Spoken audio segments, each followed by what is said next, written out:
Is woke definable, yes or no? I move that yes, woke is definable.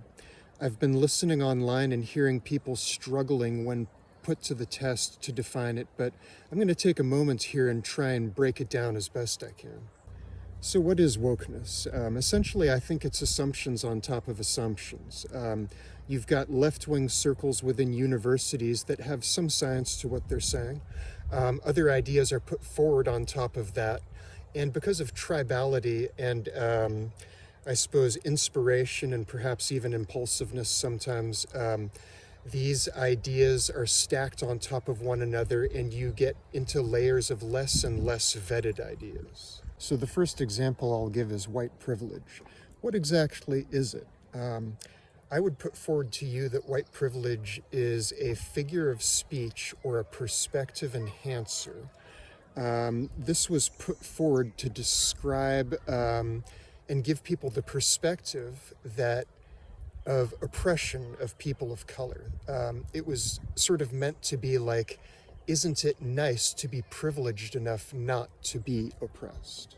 Now here's the issue with it and why I call it woke. Saying this too much, the concept of white privilege, almost dissuades people of color from identifying the oppression that is on them. Sometimes it's real, sometimes it might be exaggerated, but to tell the difference, it really should be identified. And whoever's making the assertion should be responsible for clearly and directly identifying it, in my humble opinion. So why did I go ahead and choose this topic to lead off? Because I feel that the concept of white privilege, which is a kind of overused perspective tool, has been codified in such a way as to distract people from the fact that government and corporations in concert are trying to unprivilege all of us, all races, all peoples.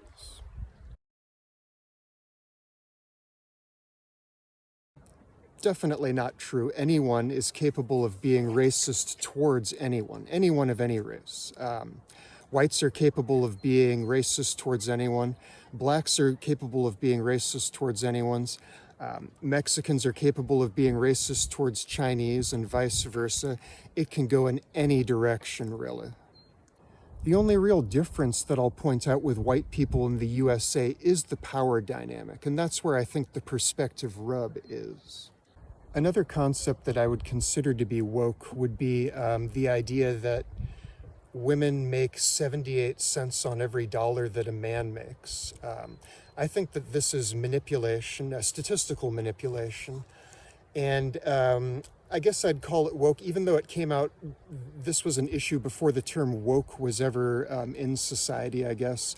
But I would consider that to be very similar to the woke issues that are coming up today. So I'm going to go ahead and classify that as woke. So what's the common factor between these three examples that I just laid out for you? I think what's common is that they all rely on different levels of codependency. The people at the top are narcissists, they're psychopaths, they're very damaged, shallow people, and they depend on people that could be classified as codependent.